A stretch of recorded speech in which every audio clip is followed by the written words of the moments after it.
Hello and welcome back to Heroes of Nottingham. I'm Zach. This is Brandon, Hello. and tonight we got a sweet game for you. It's going to be Ruby Sapphire items versus Amber Steel Sleepy's flute songs. Correct. Now, something to note, I don't have a ton of experience with this deck, and it's kind of hard to play, but we're going to see how it goes. Yep. If everyone's ready, we're just going to jump right on over to that.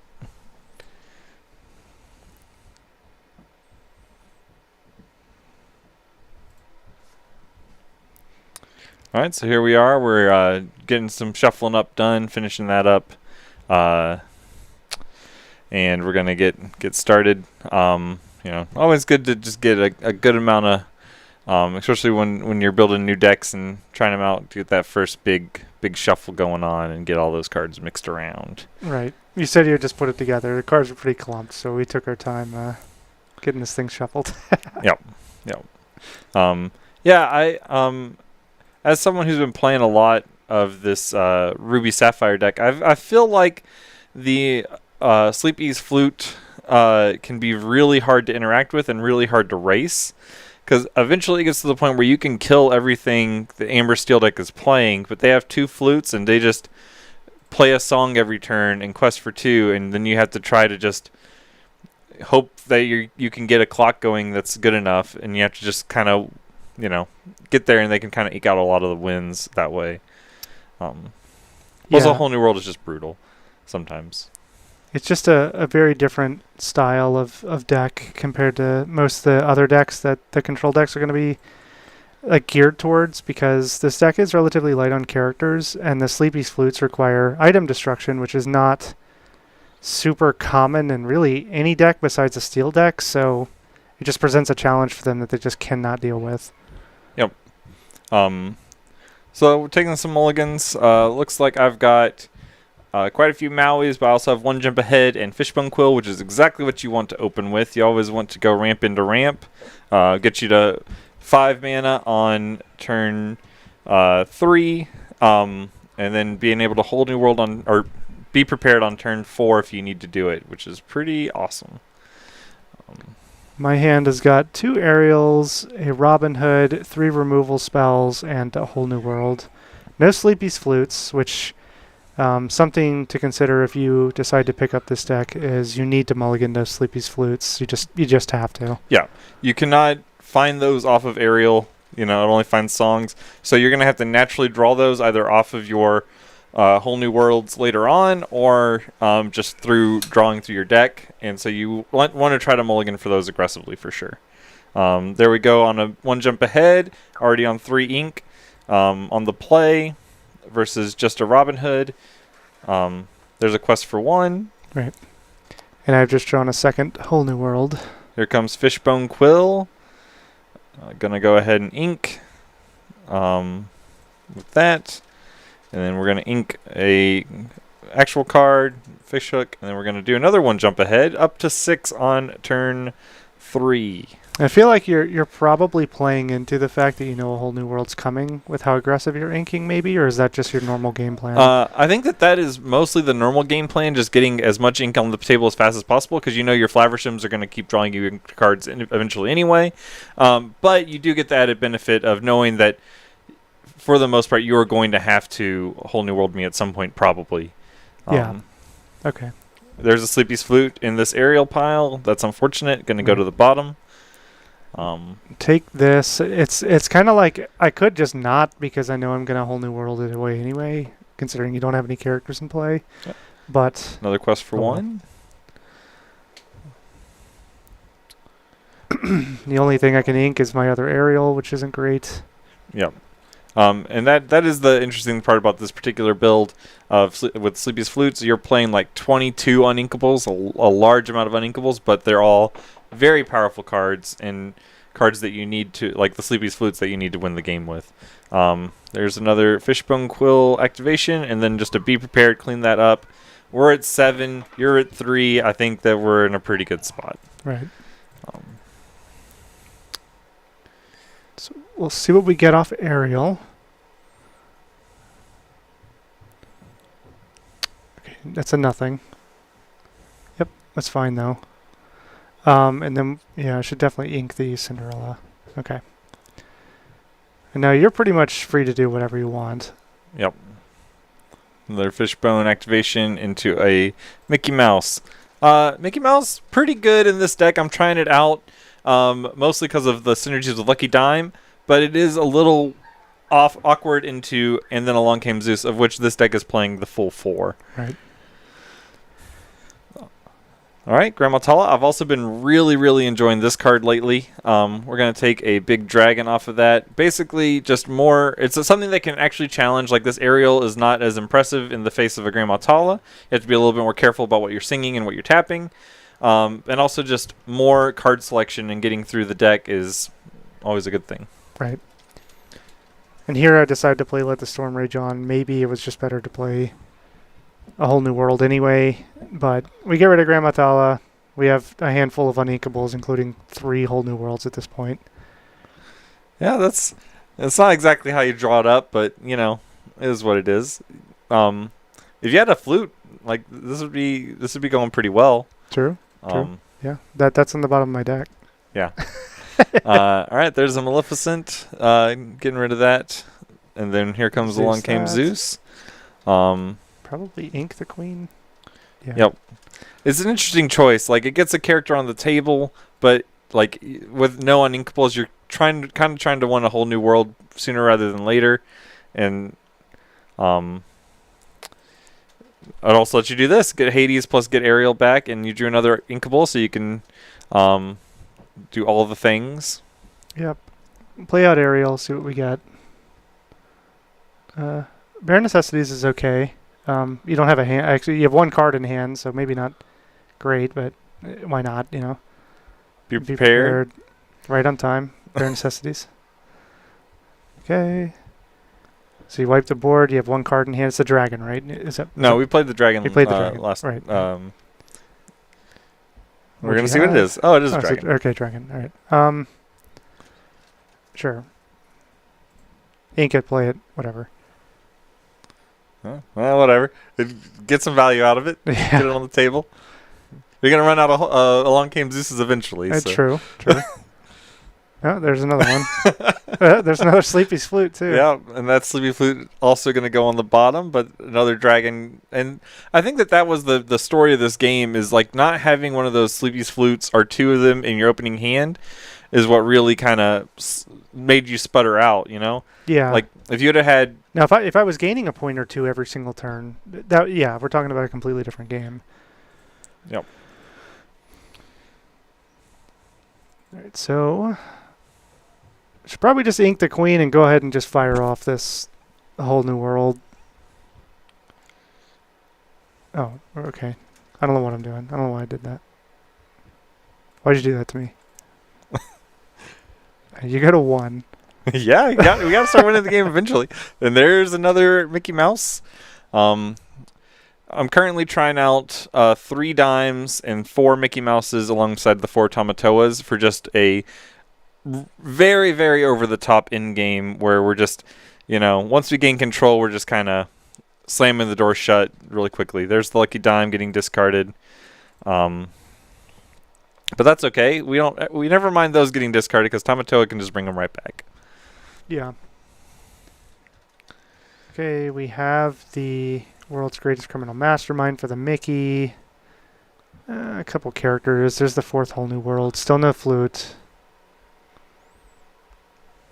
Probably just World's Greatest on Mickey, I think. Yeah, not a whole lot to think about here. Nope.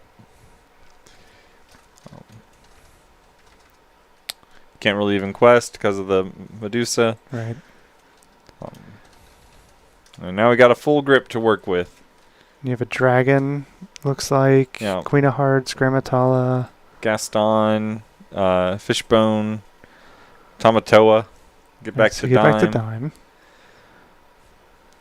Get some more value out of that Fishbone Quill. Yeah, you want to always be, especially against these Whole New World decks, it's good to just always be inking. You're going to have stuff to do with your ink. You're going to, especially once you get a Tamatoa in play, it's hard for them to answer. It's also just like can make use of a lot of ink. But you have a full grip and a lot of ink yourself. So probably can find answers to various things. Don't have a world's greatest criminal mastermind again. Like on the second turn in a row, which is not that surprising, but yeah, it's hard to play a large number of copies of that card. Yeah. Yeah, I don't know. At this point, I think this. Well, I don't know. Probably, considering I still don't have a Sleepy's Flute in play, this game's probably over. But go ahead and hit Medusa and draw a card. Okay, we hit Tamatoa and draw a card. Yeah. Now you are on Popsicle, right? I don't think we've seen one this game. I am on Popsicle, yeah. I just hadn't drawn one. Okay. Which is convenient because I also haven't drawn a Flaversham, so yeah, it kind of worked out in a way. So I think that what you're trying to do right now is get enough characters in play where you can potentially Strength of the Raging Fire away this Tamatoa. Yeah. It's like a little slow, but I don't really have any options right now. And I'm only at 1. Yeah. But the cool thing about this item deck is that changes in a hurry. Yeah. We're going to play Lucky Dime this turn.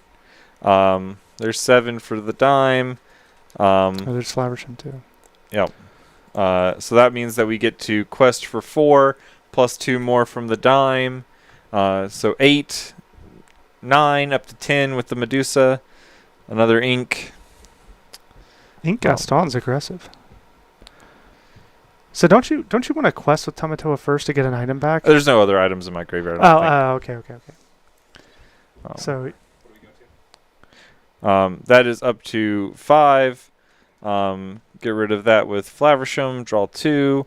Up to 8. Yeah. Quest before you sack. Wait. Yes. Yeah.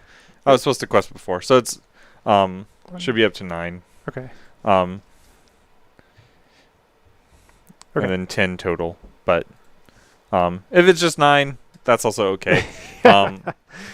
We're pretty far in the driver's seat. But yes, you should definitely quest with the Tamatoa first. There's some debate. Like we got some value off the Tamatoa by questing for. Well, I mean, you want to quest with Tamatoa before you sack an item with Hiram, right? Potentially, if there's no other items in the graveyard, there's some debate, right? Okay, I see what you're saying. Because you get something back with the Tamatoa that way. Yeah. I see what you're saying.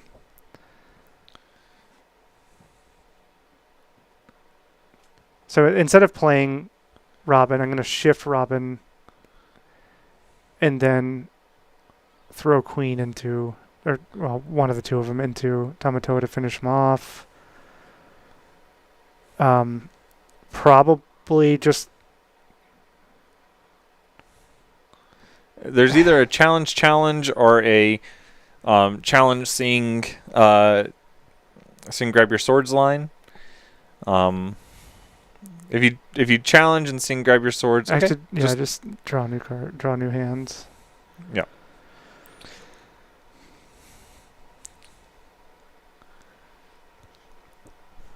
All right, we have the flutes. We have 2 flutes. Let's play them. All right, right on time. Yeah, get 2 lore. Up to 4.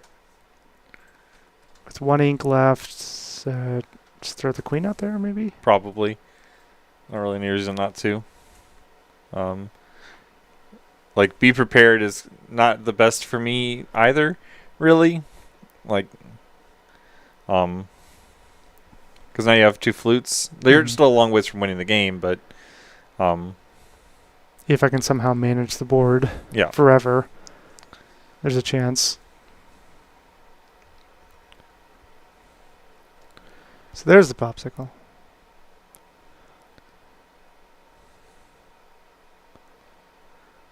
And there's a develop. Look at 2.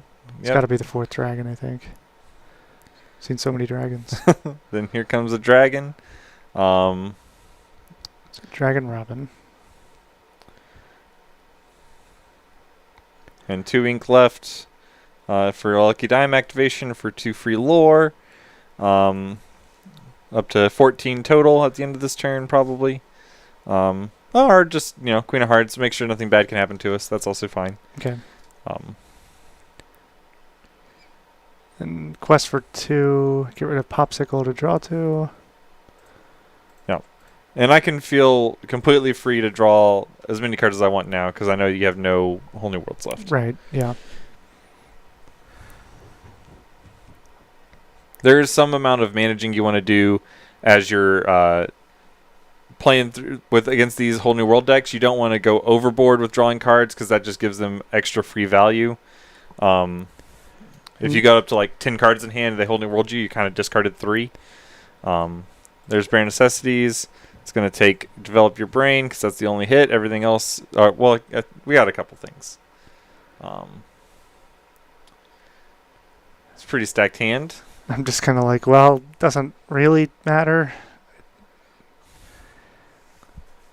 I mean, there's a reasonable chance too, if you draw too many cards and I somehow, well, not really somehow, if the cards align to where I get to play all 4 Whole New Worlds, that you could deck. Yeah, for sure. Queen's into Medusa. I really don't like inking Robin here, but I feel like I need to play something. Mm-hmm.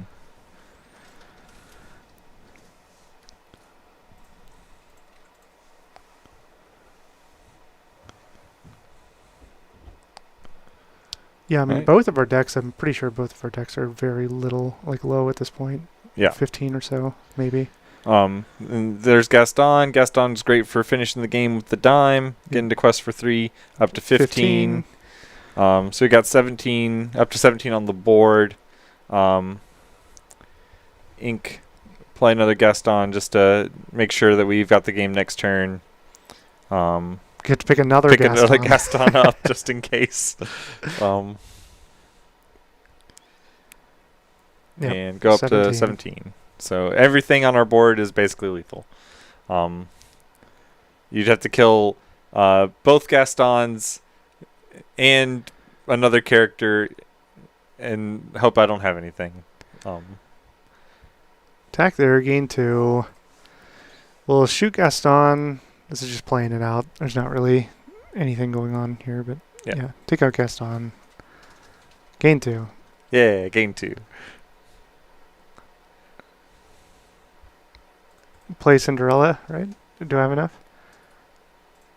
No. Okay. But All yeah, right. that was a neat little game. And I think we'll head back to the camera. So yeah, I hope y'all enjoyed that. Hope you enjoyed us talking about the matchup a little bit. We have a couple more. I think we have a game 2 from this also that we'll probably do right now. All right. So we'll head back over and get game 2 going on. I didn't know if we were doing both games or not. So after playing this matchup and maybe like now at this point in our locals tonight, Zach was playing the Sleepy's Flute deck. Would you consider running a Judy Hopps to answer this, or how do you feel about it? I think that there's some amount of thought to playing a Judy Hopps or 2, like for the mirror, for this deck in particular. There's definitely some amount of thought to be given to that. I do think that card is pretty subpar overall.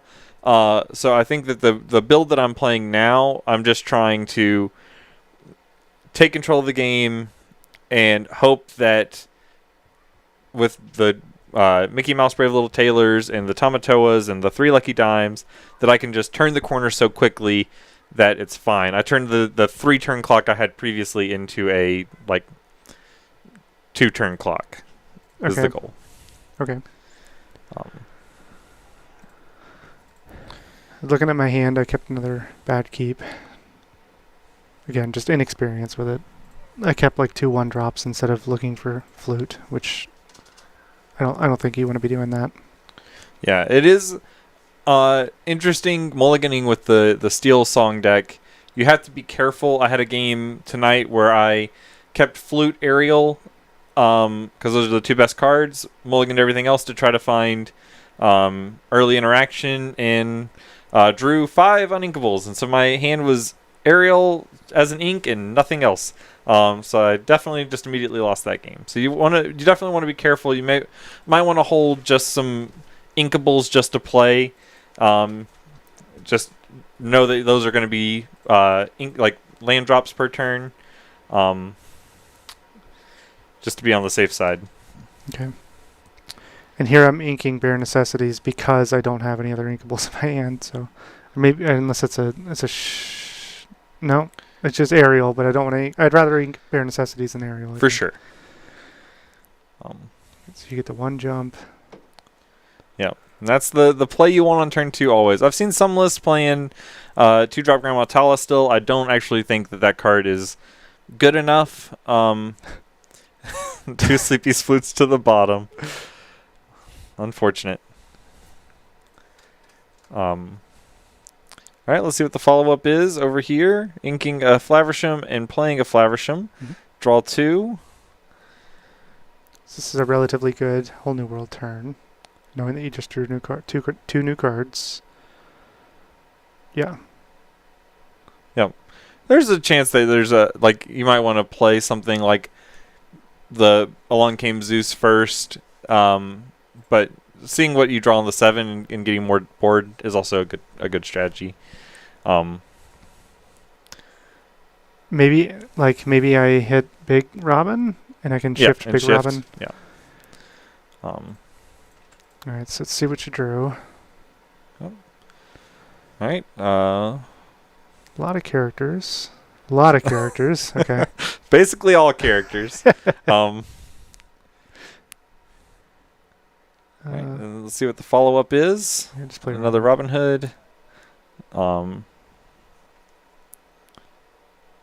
Quest.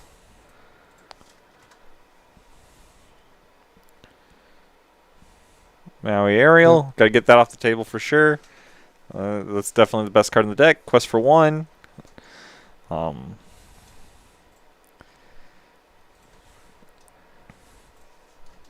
Now we're just playing a fair game of Lorcana at this point. Suppose shift Robin, take the free card, and trade with Maui to lure. I don't know. It all seems like I have a bunch of songs in my hand that I also like. Grab Your Sword is not doing anything here, so I'm definitely not singing that. I could sing World's Greatest, I guess. Yeah. I think that maybe it's what I'm thinking about here. I think that there's nothing wrong with that. You might also be thinking about inking World's Greatest. Yeah, trade. Okay. Gain 2. Draw a card.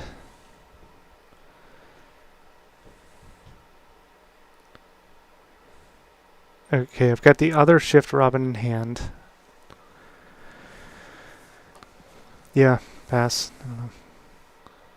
Yeah, I guess not really much reason to quest with the Robin Hood there, especially because you know about the second Maui. Mm-hmm. Here we get Gaston, Powerhouse. Yeah, intellectual. Take Medusa. Thinking long and hard about just taking a Popsicle there, but the Medusa is just going to clean up the board. Anything that you can potentially, not questing with the Robin Hood kind of tells me that you potentially have another shift Robin Hood, so getting the Medusa to answer that I think is a reasonable call. Yeah. It also basically kills everything in Steel these days. Have to get Ariel.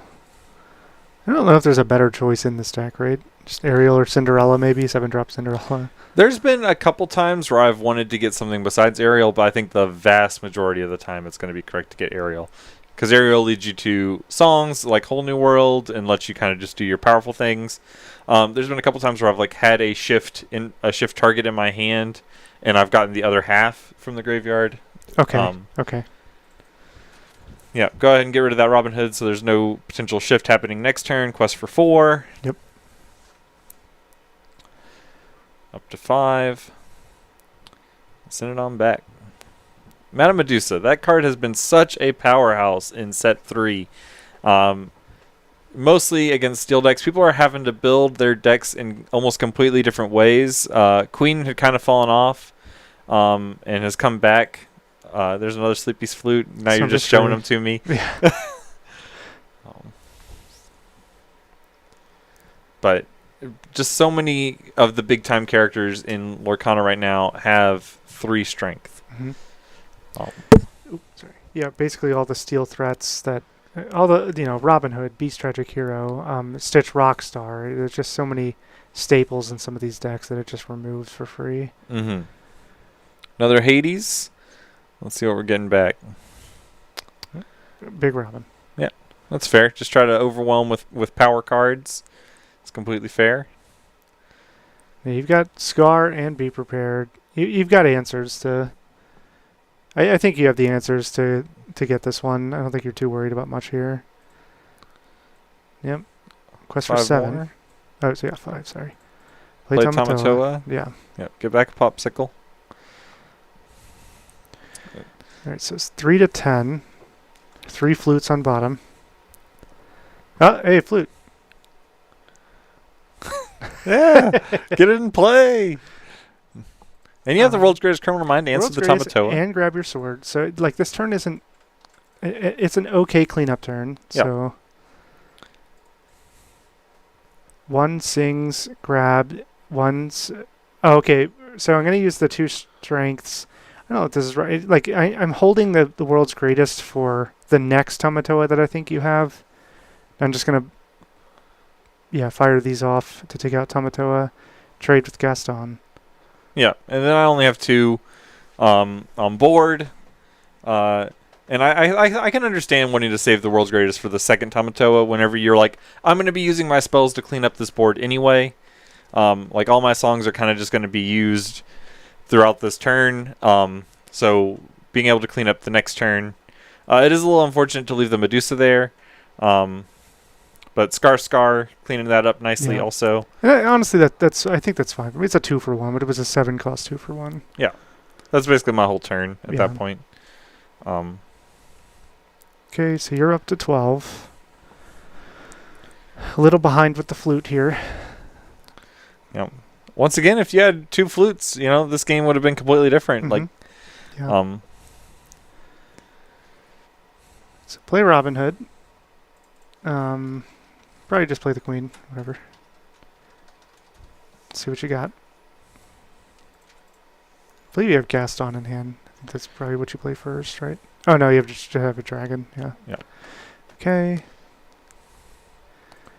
Ink. Play the. Did you already? Yeah, you already played the Popsicle. I see it down there. Okay. Mm-hmm. All right. Go to 14. I got a 2/2.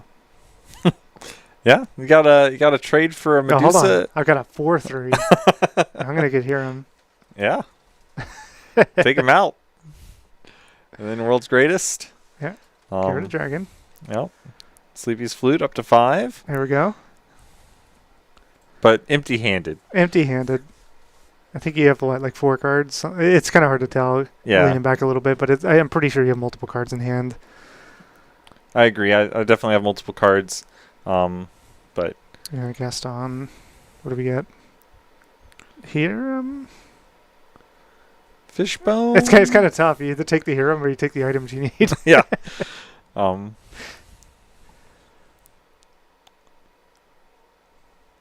Okay. Okay. Yep. Yeah. This one's over. Yep. I got a 2/2. A lot of just I got a 2/2 turns. All right. Goes for 3 up to 17. 17. Oh, and we were talking about this. So we had a conversation here. If Zach activates his fishbone and puts something under, or something's in the ink pool, then if he draws Lucky Dime, he has enough to play it, activate, and go to 20. That was a conversation we're having right here. Yeah. I was more just a sucker for the value. But there is definitely a chance that I should have just went ahead and inked one of those. My hand was 3 Be Prepareds. I should have just inked one of those with the Fishbone Quill first and then drawn the 2. That gives Lucky Dime just the game end. Yeah. But you were still... That game was over, but it was still just something to consider. For sure. Cool. But yeah, that was that round. And really good showing for the item deck. Really awkward draws from the Amber Steel side there. Putting a bunch of those Sleepy Flutes on the bottom. I agree with you, like, just mulliganing for those if you decide to play this deck is a really, really, really big deal. Those games look a lot different when you have 2 Sleepy's Flutes in play the whole time while you're doing all that removal stuff. He says 2, but earlier this evening he had 3 in play, 2 games in a row, and those were brutal to watch. His opponent had no chance at all to win that game. Yep. Because everything in your deck is removal spells, so you can stop them from doing things. And as long as you're gaining some amount of lore while you're doing that, that's good enough. Kill all their threats and gain 3 points a turn. Pretty good. Yeah. But yeah, thank y'all for tuning in and watch a couple games with us while we talk about Lorcana. And we'll see y'all next time. Bye, everyone.